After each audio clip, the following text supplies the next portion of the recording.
Hey, yo, Josh, let me get a little bit of reverb.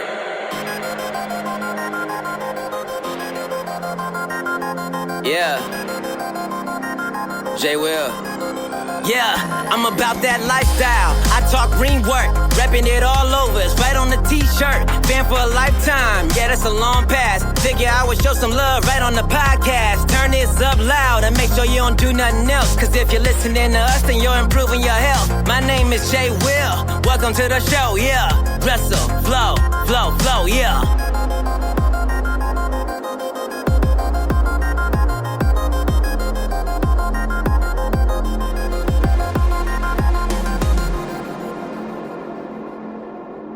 Welcome everybody to not wrestling reverb per se, but it's the return and the Josh Robinson 00 Network debut of Reverb Rewind. Woo, it's Kevin's favorite thing that we do, I'm pretty certain. Oh, I love everything that we do, but this is probably, this is like, I think the most routine segment, even though we haven't done it in a while, but it is like, probably the thing we've done the most out of all of our little recurring bits. Mm-hmm. And I do love it. It is just the chance to go back and for me, and I mentioned this when we were chatting before we started recording, but for me, this is the chance to really go back and experience a lot of this stuff for the first time. Yeah, your fandom you weren't a fan at this time. You weren't watching wrestling. I was, but no. I was very young. Yeah, I mean, you would have been like, what, 6 years old? Yeah, but when did this, let's November 01. I would have been turning 6 at some point in this show. What date did it air? Let's see. I think it was the 18th. I think Paul Heyman mentioned it on the show. So yeah. I would have just been under 6 years old. So a few days after. Yeah, so you're young, and I was, I would have been 5 years old, so I wasn't watching wrestling for another couple of years. So a lot of this is, even though I know the gist of this show we're about to review, I obviously was aware of, but a lot of the actual in-ring work and backstage stuff is stuff I'm seeing for the first time. Yeah, so I'm not gonna even waste anyone's time with stalling before we get into this, because we may as well just do this. No current talk on this episode, guys. It'll be next week, I'm sure, with Money in the Bank looming. So let's get into some Reverb Rewind. We are, of course, you've seen the title, you've seen the tweets throughout the week. We are, of course, looking at WWF Survivor Series 2001, November 18th, 2001 in Greensboro, North Carolina. Your announcers, of course, are Jim Ross and Paul Heyman. Before we get into the first match, of course, this is marked as the end of the invasion. It's the end of all of that. It's all the unification matches happening in this one. A time, I mentioned this before, or you mentioned this before in our little pre-chat, but the invasion era is looked at as, something that had a lot of potential, and then the people that just come across with them just didn't live up to the hype, which is, I understand why people don't like the invasion, because they're expecting, the Goldbergs, the NWOs and all of that, the Stings, and we didn't quite get that. They were tied into contracts with Time Warner, and not only that is like, yes, they could have maybe waited a year when all these people became free agents and they started signing up, so the Scott Steiners and the Kevin Nashes and whatever, but they wanted to capitalize on the fact that ECW and WCW had just kind of ended, and we need to kind of keep this moving as much as we can. So, it is what it is. I always look at it as a time. It's my first kind of introduction to wrestling. I would have been just tuning in maybe a little bit after this, but man, it's a wild time. Things move so differently. The old shows that we do with the Attitude Era, or this is a little bit after the Attitude Era, but this time period, they move at such a different pace than what we see now. Oh, for sure. There's such a different, a different feel to them. You still had, you had the attitude aspects, but you definitely, this was like this was serious. It wasn't, I'd have to say that the Attitude Era wasn't serious, but it was highlighted by, a bunch of, adult storylines and stuff like that. This was like a wrestling show. This was a war. And it was highlighted by just months and months of storyline. You go all the way back to even before WrestleMania 17, the last WCW Nitro, which of course was simulcasted with Raw. You had Shane buying the WCW. Then you had all those. Yeah, you could shit on this whole storyline all you want, but we have some just iconic moments that have come out of the Invasion storyline. I think that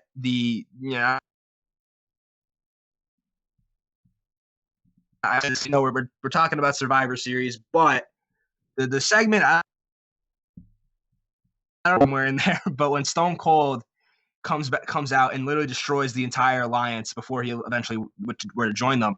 When he comes out and just stuns the living shit out of everybody, that's like the most iconic segment I think for me in wrestling history. Yeah, anything with Stone Cold is just like, it's iconic. A Stone Cold, anything he touches turns to gold. So but yeah, let's get into this show, I guess, because it's a doozy. There's a lot of good stuff on here. So what did I mentioned it's in Greensboro and whatever, but what did we start off with here on the Survivor Series show? Oh, we did get a nice little video package, as we tend to do with these pay-per-views, and especially, pay-per-views of importance like this one.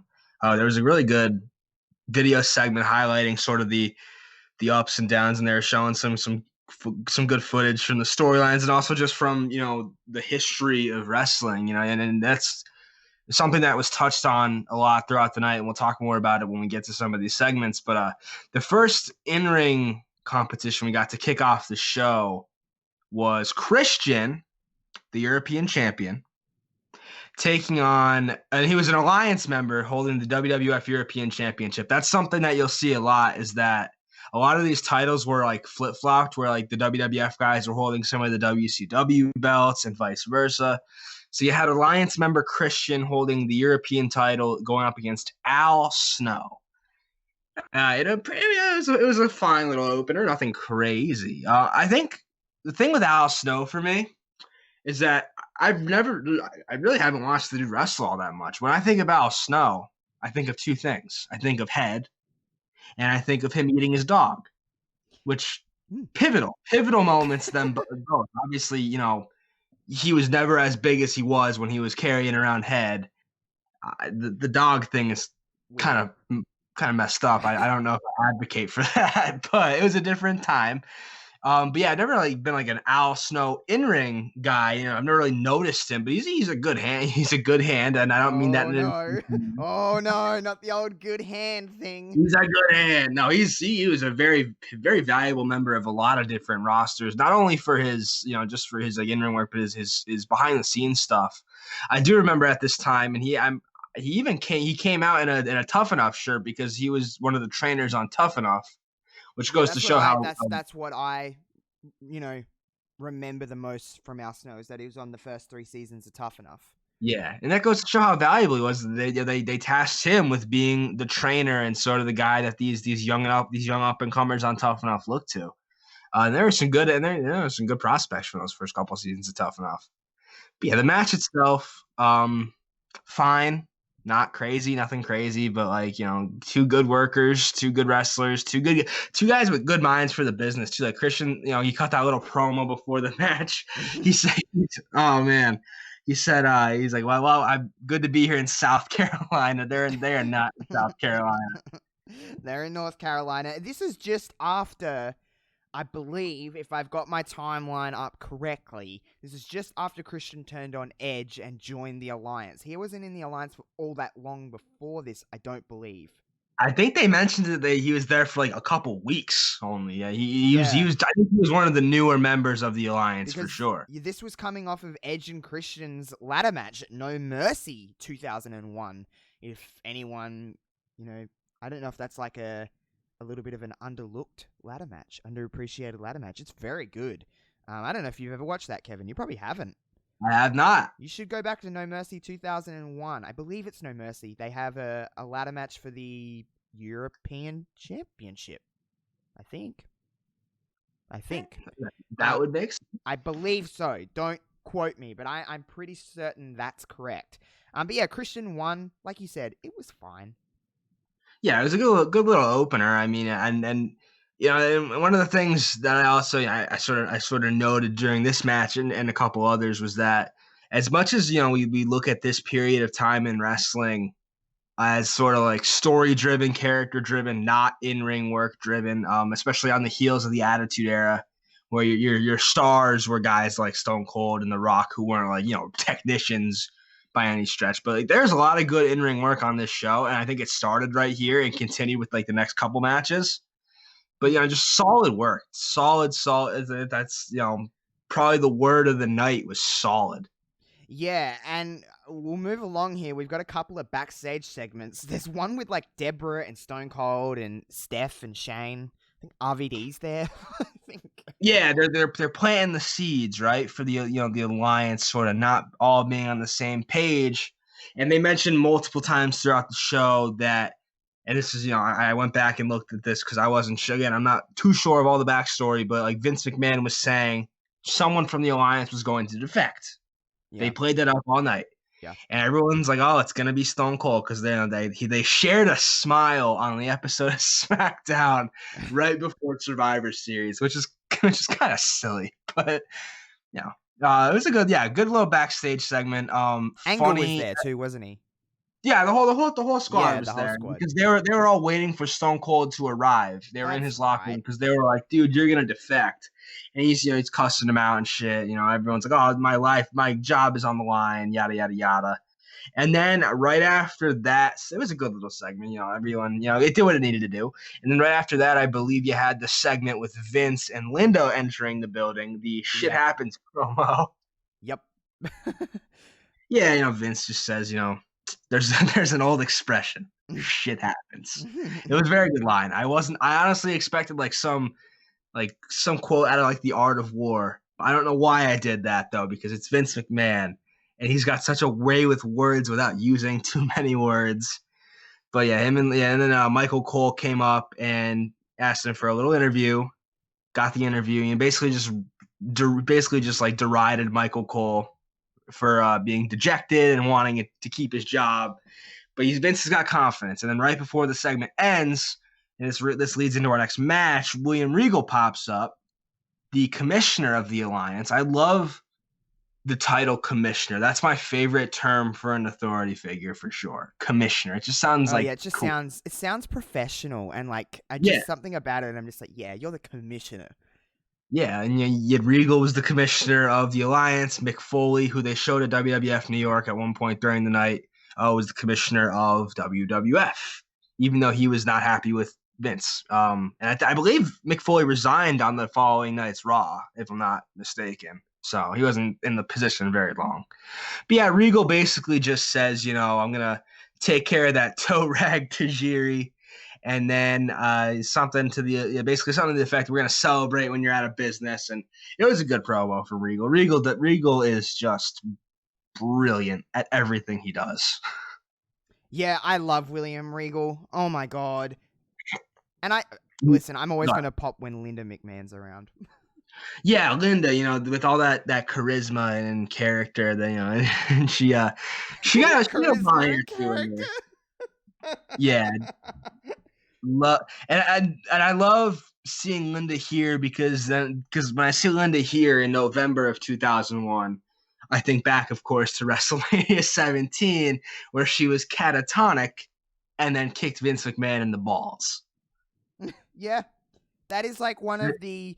What a story that was going into WrestleMania 17. She was drugged out of her mind, basically. He was making out with Trish Stratus in front of her, where she had to watch from a wheelchair. And then one of the biggest and loudest reactions of WrestleMania 17, which on the same show had a TLC match and Rock Austin.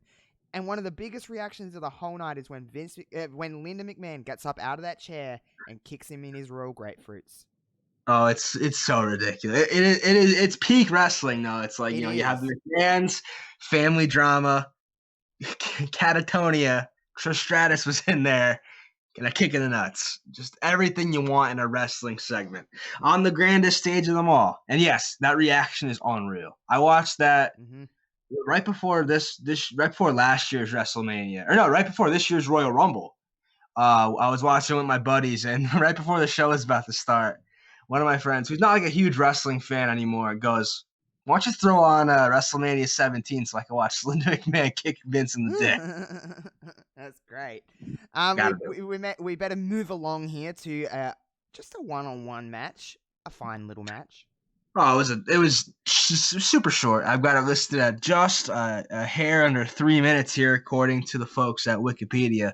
But William Regal of the Alliance, as we stated, taking on Tajiri, and it was yeah, it was very short. And probably, I guess you'd probably call it the weakest match on the card based solely on that.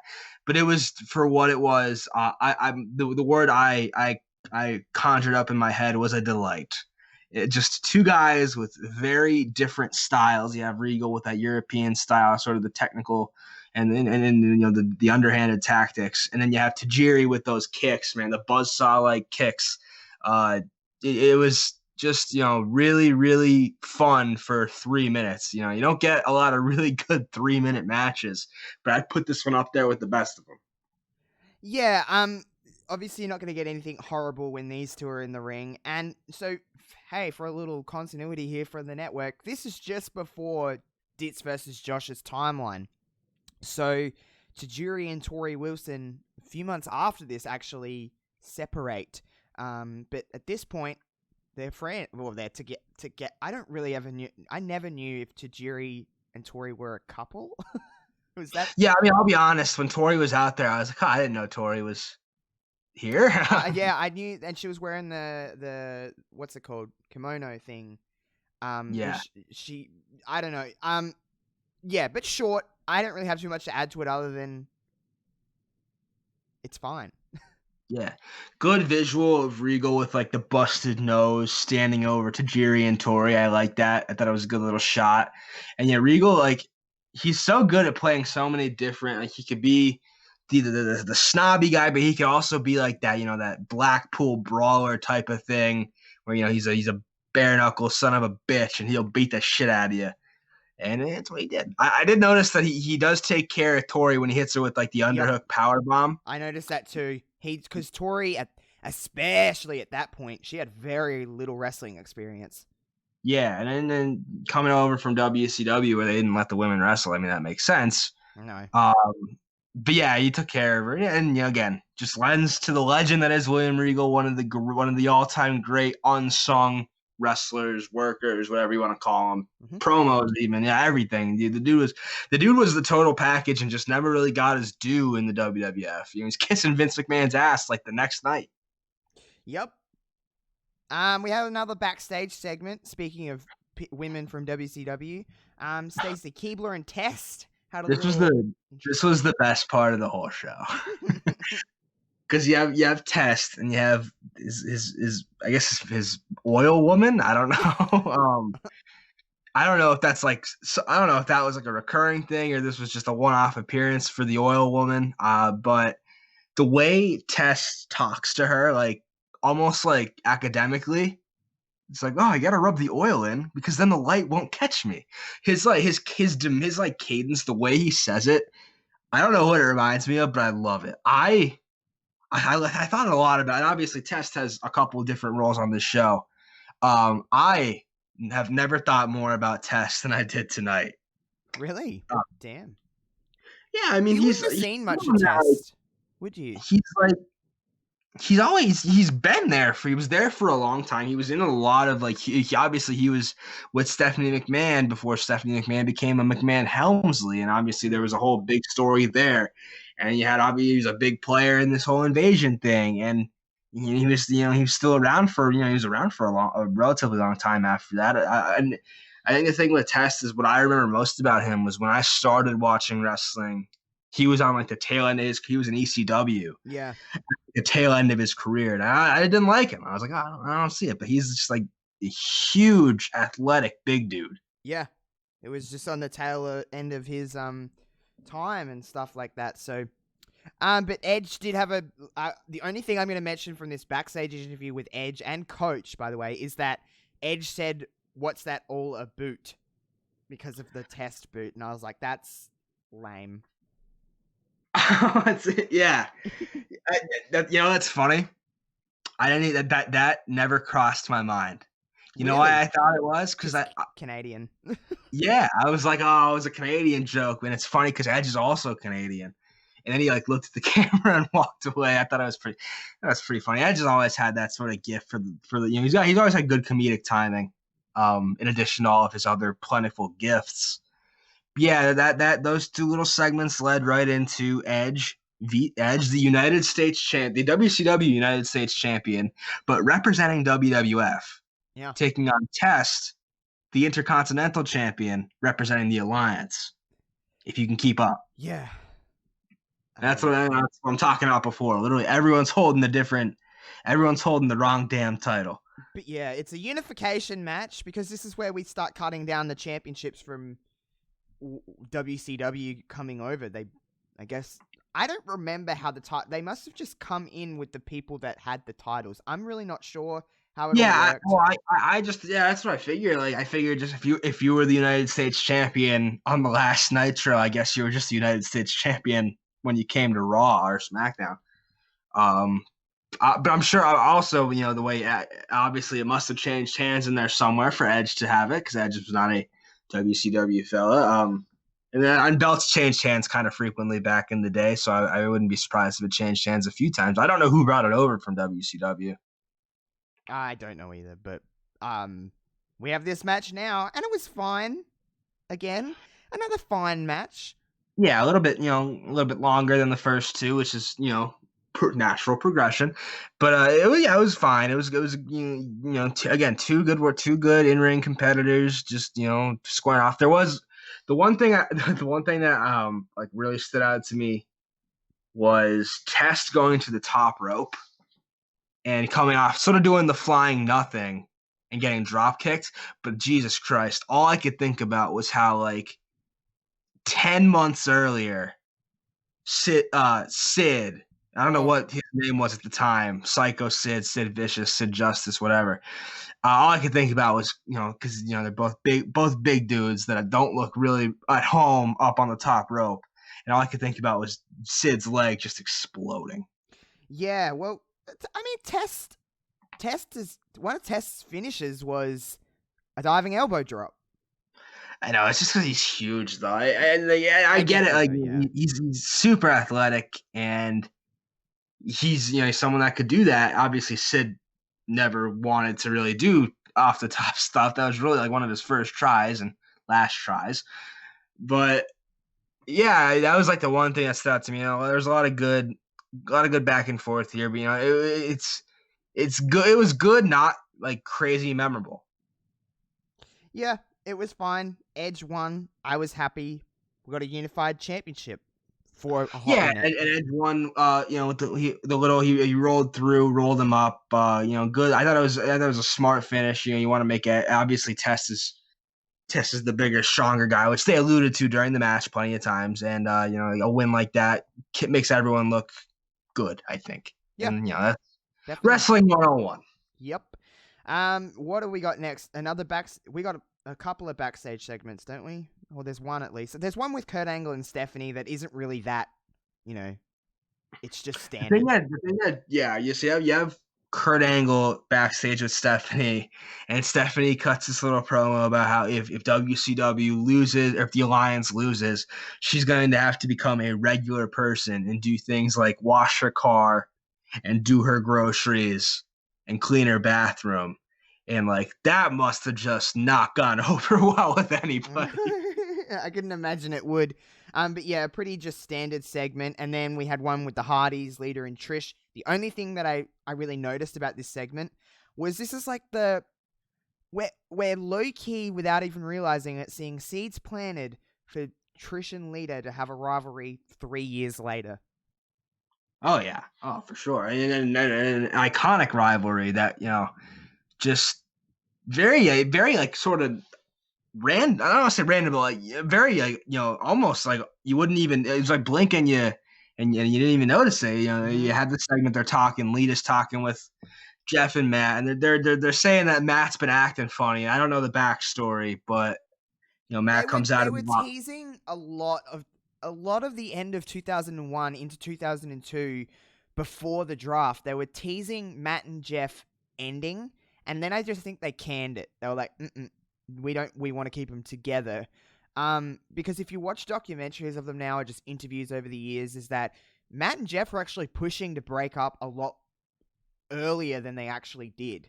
They were the ones kind of pushing to be single superstars because, I guess there's a certain ceiling as a tag team that you can hit. And when they were doing stuff at that time, this was after, TLC. This was after the first 3 TLCs. This was after the kind of peak time to be a tag team. So, I mean, it was kind of, they were like, we've done everything. Yeah, I was gonna say they were I still. think they had that kind of going on at this. I honestly could be wrong. That sounds right. They were still pretty young, and they had, like you said, they had accomplished literally everything there was to accomplish in tag team wrestling. They'd won all the belts. They'd pretty much had all the matches that you could have that you'd want to have. They'd dazzled across WrestleManias and SummerSlams, and they've done all the everything there really was to do. And they're both so good. Like, they're both such good competitors. And obviously Jeff was the one that was highlighted, but they're both such great competitors that it was only natural for them to split up. And obviously, I think I may have talked about this on this show before, but if not, this is something that I've always considered to be true. There's nothing Vince McMahon loves more than breaking up a tag team. Oh, loves it. Loves a good breakup.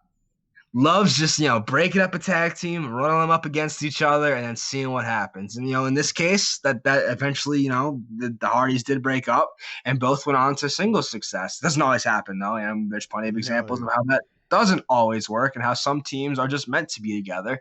But these guys both had, a certain something about them that made you want to see more. I get why they would eventually break up.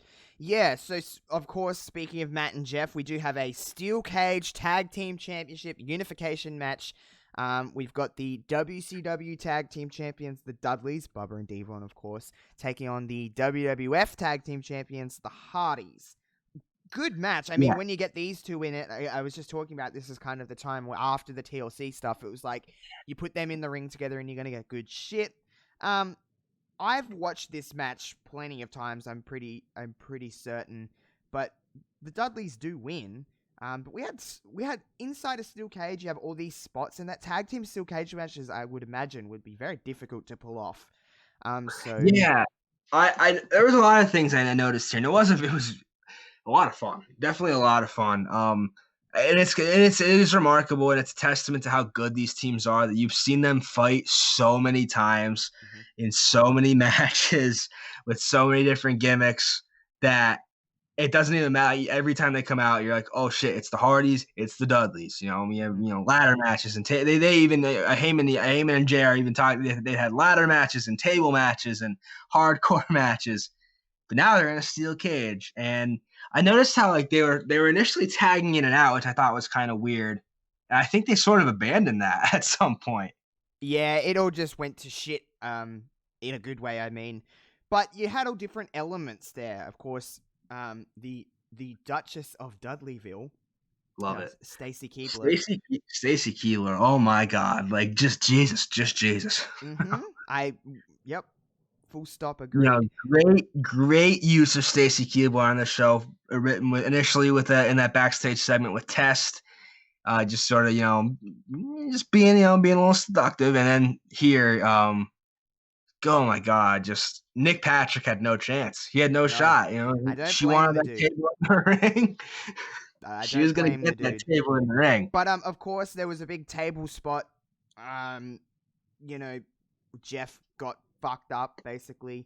Hard looking spot. Oh God. I mean, that is a surprise. And then it's interesting. There's a certain strategy to tag team steel cage matches, which I don't think, and you don't see them all that often. But once Matt Hardy leaves, it's like, okay, on one hand, I guess they technically have the advantage because now you're sort of up 1-0.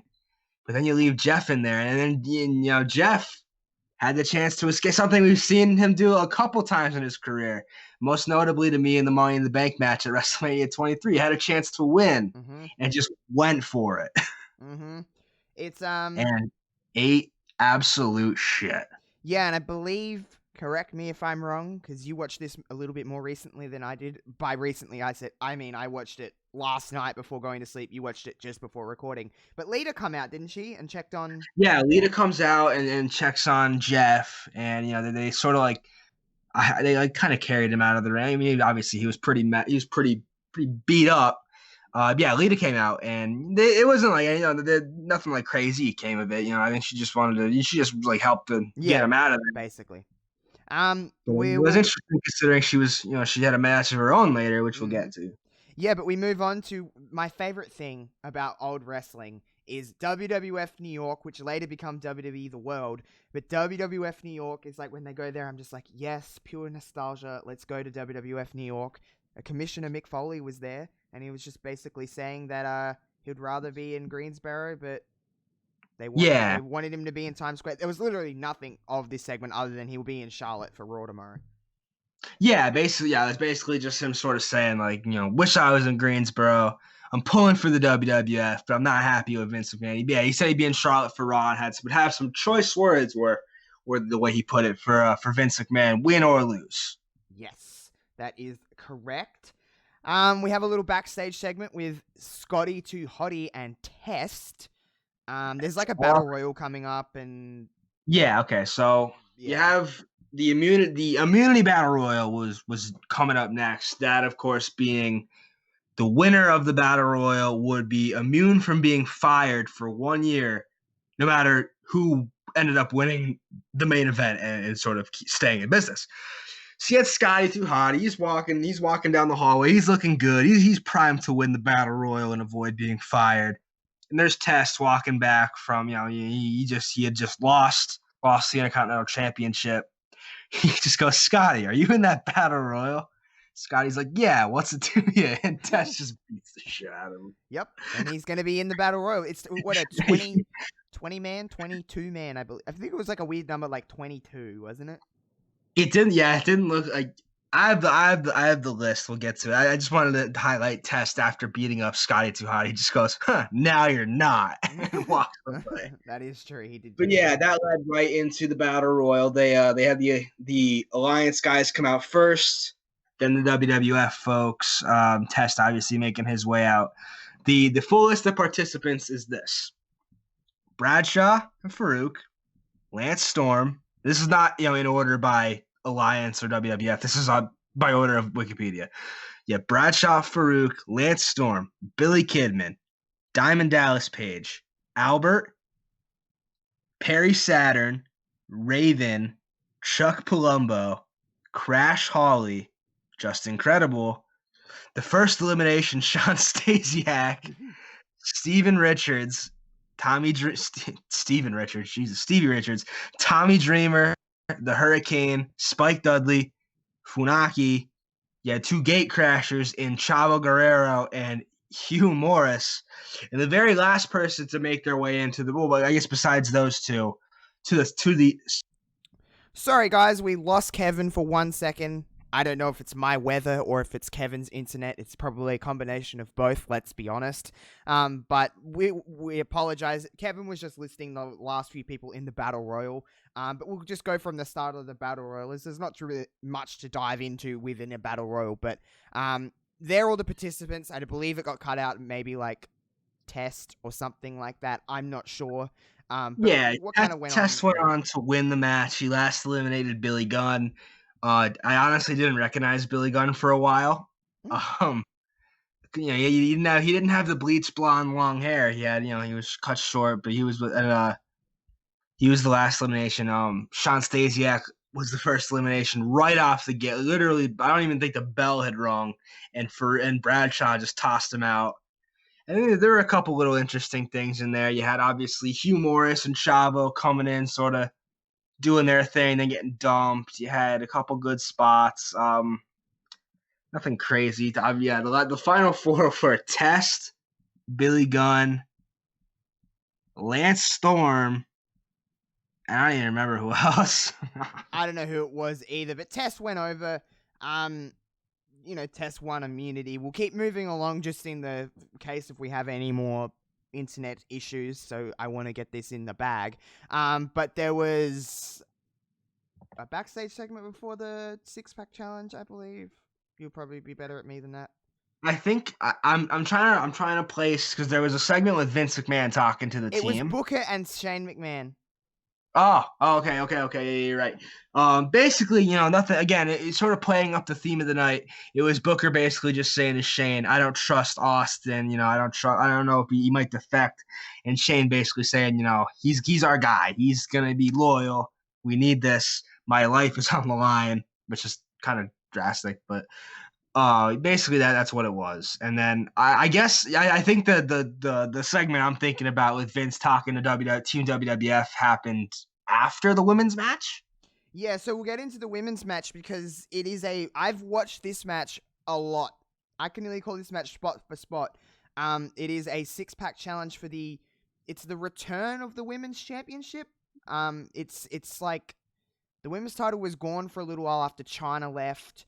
And all of that stuff, so they didn't have a women's champion. This is a 6-pack challenge with Alliance members in it. It was, of course, Trish Stratus, Lita, Jacqueline, Ivory, Mighty Molly, and Jazz. And it started off as, I'm just going to take control of this one because I can remember this match I can just shut my eyes. But it started off as tagging in and out, then got crazy. But all I remember, the most I remember about this match is, Lita is just over as all batshit. Over. Trish was over here, but she was certainly not had her peak. Trish was very green in the ring. Oh, man, she was green in the ring in this match. But Yeah. Lita was so over. I was like, geez. And, of course, the way that Paul Heyman introduces Jazz, I should say. Oh, he is just he is over the moon for Jazz. It's Jazz? I was like, yes, Paul Heyman.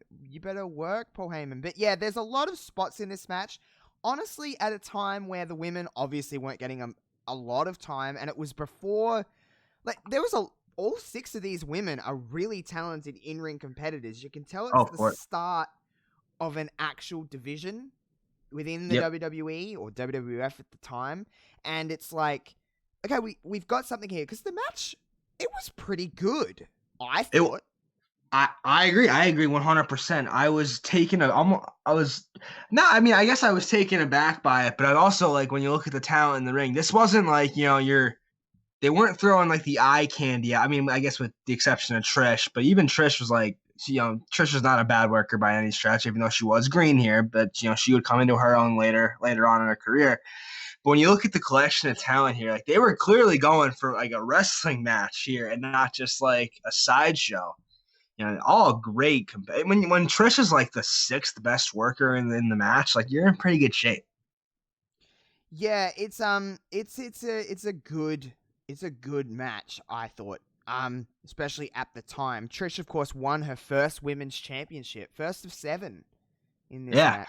The ending was a little abrupt, but I'm not surprised because the women's matches in this day and age never tended to run long. But it ended a little abruptly for me, but I wasn't mad about it. I was pretty psyched Trish won.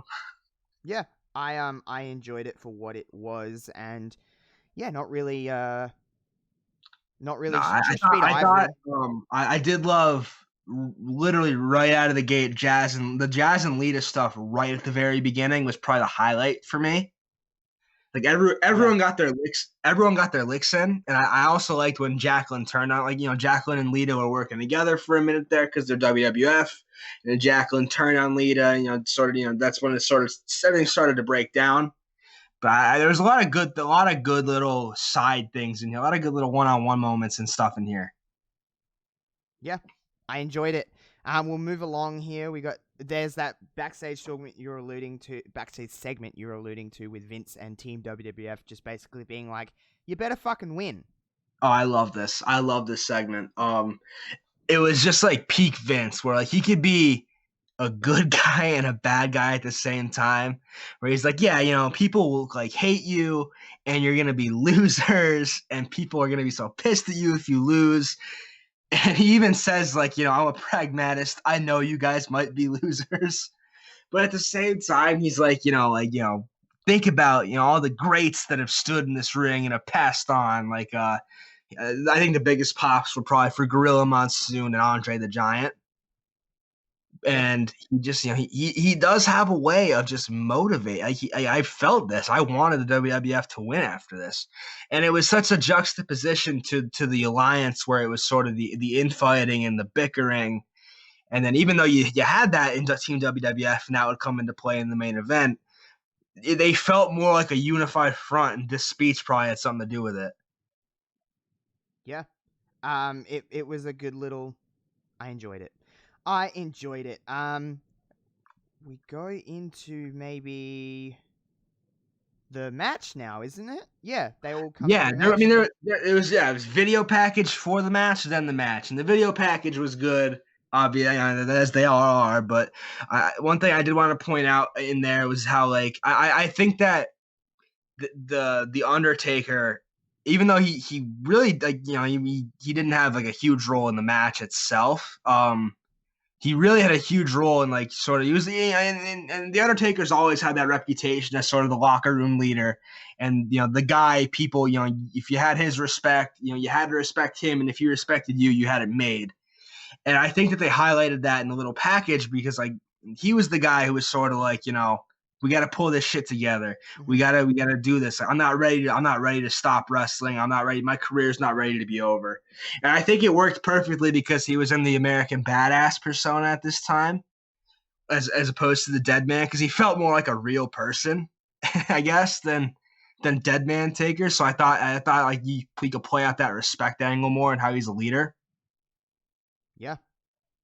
And then, that went right into the match. Team WWF being The Rock, Chris Jericho, The Undertaker, Kane, and The Big Show, taking on the Alliance consisting of your WWF champion, Stone Cold Steve Austin, Kurt Angle, Rob Van Dam, who was the Hardcore champion, Booker T, and the prodigal son, Shane McMahon himself. And that's like the first thing I noticed about this match, right in its beginning stages when everyone's sort of feeling each other out, is that Shane McMahon just breaking up the pins and sneaking in the little rabbit punches and running out of the ring. It's just so perfectly Shane McMahon. Like, that is peak Shane McMahon. He's so good at being a little shit, and Future best wrestler in the world. Yeah. Who would have thought, like, 16, 17 years later, he'd be the best in the world? After winning a tournament in Saudi Arabia, of all places. So, going to explain this to 2001 WWF fans is probably a trip. Yeah, it wouldn't be easy. But yeah, the match was obviously, winner take all. It come down to this for the invasion, and there was a lot happening. There's not anything in the match that I'm genuinely like, that was incredible. But, like, it just sold the story, I guess. Yeah, I mean, this was clearly the match here was the story. It was one of these teams. One of these teams is going to have jobs tomorrow, and one of them won't. Mm-hmm. And there's a lot of things that you could highlight. A lot of story elements you could highlight. Obviously, a big part of this match was Paul Heyman and Jim Ross on commentary, and that was a big part of the whole night. Mm-hmm. And usually, I don't like the bickering between that you see with some of our commentators, but it worked here because one of these guys wasn't going to have a job, and they're both obviously they weren't fans of one another, Heyman and Jim Ross, and Heyman is such a good little annoying asshole in his own right, and he played that up so he turned his personality up to like a 12 all night, and definitely down the stretch in this match when you were getting into crunch time, and he was like sort of losing his mind over there. I thought that was really good. Yeah. There was a lot of shenanigans that kind of went on. But let's talk about the finish. Run us through the finish of the match. Okay. Yeah. So the match really, for me, gets going when you get to like the last four, even I'd say the last three, right? So you had Rock and Jericho, and you had Austin and Angle, and then Angle got eliminated by The Rock, tapped out to a sharpshooter, I believe. Yeah, it was. Yeah, okay. The sharpshooter is going to be like, you're going to see some guy slap on a sharpshooter at Survivor Series 2047, and we're still all going to be like, wow, remember 1997 when Bret Hart got screwed? That's great storytelling. Like they love the And then sharpshooter. someone immediately will say, as soon as you say that, will say, "It's a work." Yeah, and they'll be Someone wrong. always has So to. but yeah, Rock taps out and go to the sharpshooter. It goes 2-on-1. Rock and Jericho taking on Austin. And this is what I'm talking about. Heyman's sort of losing his mind because the chips are stacked against him right now. But Austin manages to get the jump on Jericho, eliminates him, and then Jericho hits The Rock with a skull-crushing finale, which I think was called the breakdown at the time. Yeah, it was. It's a skull-crushing finale. He stuck Rob Van Dam with a really good one earlier in the match to eliminate him. Like RVD literally just like landed straight on his friggin' head. That's RVD for you. Yeah, RVD, great worker. Probably wouldn't have been my first pick to be in this match if you had all the superstars that you wanted, but he did. He did his part well. And he's great. And then I love the fact that you had Heyman out there to sort of sell people on RVD. Mm-hmm. And RVD was probably, arguably, maybe other than, say, a Booker T, was the shining star of the invasion, of the alliance. Yeah, he was made. He's all over the place. He was the one dude out of the alliance members that consistently was getting cheered. He was literally like the only one, and he was the only one really who continued to get cheered even afterwards. RVD was always over. He was never not. Yeah. over. Oh my God. You go back. You literally from day one in ECW, this dude was just over. As going back and watching RVD, I get the pleasure of watching a lot of RVD for Ditz versus Josh, being that I'm Raw, and I'm just like, he's consistently one of the most over people on the show. It's just like crazy. I always loved RVD as a kid. I was a big RVD guy. But we better get down to the pinfall here. Who went over, how, and why? Okay, so yeah, Jericho out. Breakdown hits Rock with the breakdown. This is when like shit just started going crazy. Cause then you don't get the pinfall, and everyone thought it was over. Paul Heyman thought it was over, but the Rock kicks out, and it's Rock and Austin, as it has been so many times, and it never gets old. The finisher trading. I love a good stolen finisher. I feel like we don't see it that often anymore. Mm-hmm. But like no one stole finishers like the Rock and Austin. They're just throwing, Rock's throwing stunners and Stone Cold's throwing rock bottoms. At some point, Hebner gets knocked out. Or Hebner's going to count a pinfall, and Nick Patrick, the WCW official, pulls him out of the ring, knocks him out, gets in the ring, then tries to count the Rock out for 3, but the Rock manages to kick out of a rock bottom, I believe it was, that Austin hit him with. And then Austin gets pissed and knocks out Nick Patrick. And then there's no referees. And then the moment that, really sealed the deal, the moment that, everyone remembers, Kurt Angle coming out, grabbing the WWF Championship belt and smoking Stone Cold with it. Rock bottom from the Rock. Hebner counts the groggiest pinfall of all time. And the WWF wins the match. The Alliance, WCW, ECW, out of business. And the first thing they do, literally the first thing they do, this camera shot deserved an Emmy or an Oscar or some sort of award. They cut right to Paul Heyman. Yeah, of course they did. And he looks unwell. He looks sick. Yeah, he doesn't look. He's out of a job. Yeah. And Jim Ross is like, "You're out of a job, Paul. You're out of a job." It's good stuff. I enjoyed the ending. That time kind of overbooked, but not in a bad way. Yeah, it's just a lot going on. That was like the way it worked back then. Was they did overbook a lot of shit, but I don't care. Everything Especially with Rock and Austin. Oh my God! And Vince, it was hello. Really well done. I could see. I think just watching this show for what it was, I don't have a problem with the invasion ending the way it did. I noticed something like in Red. Obviously, we're watching it 19 years later. Yeah. And I understand why people would probably look down upon this, and I'll just elaborate on that a little bit. I get that people were probably pissed because this is, supposed to be the WWF versus the ECW guys, the Alliance. But your last 4 superstars in the match were all WWF guys just fighting for different teams. Yeah. So you didn't really highlight the WCW guys that well in this match. I mean, but at the same time, like, Austin's going to be there, obviously. And Angle played such a pivotal role that it makes sense. So I see it from both ways. Yep. I get it too. I understand it. But all in all, a really good show. I enjoyed it. It definitely wasn't a waste of my time, which is always good. No. I enjoyed doing these for that reason.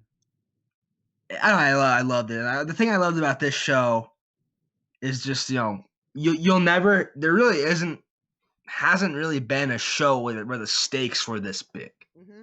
You literally had 2 companies fighting for their existence. Like, this was the epitome of survival, and then it was mentioned throughout the show too.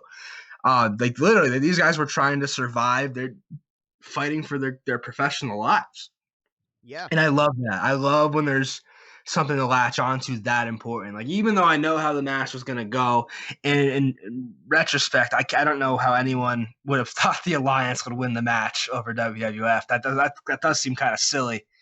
But, like, when it's, it was 4-2 Alliance. It was, Austin looked like he had the Rock beat at the end. And I'm like, oh, shit. What if the Alliance wins? What happens? And this is 19 years later when I know what's going to happen.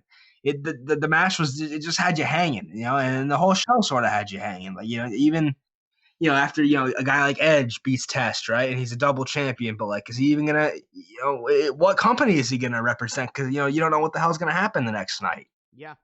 It was good stuff. I enjoyed it. As we kind of wrap things up here, of course, we'll be back next week with what is sure to be a Money in the Bank driven show. I'm sure we'll have thoughts on that. But yeah, that'll kind of do us this week. Of course, continue to rate this 5 stars on iTunes and all that goodness. If you're watching on YouTube, a like, a share, a subscribe. Share on Twitter, Facebook, Instagram, MySpace, Pinterest. I don't know what you're doing, but share it somewhere. It's much appreciated. Always, of course, check out everything on the network as well.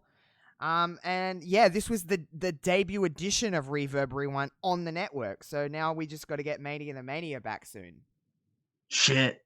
Oh, you're right. Hint, hint, tease, tease, maybe soon. Okay, everybody, but that'll do us. Until the next one, I'll see you next Friday. Peace out.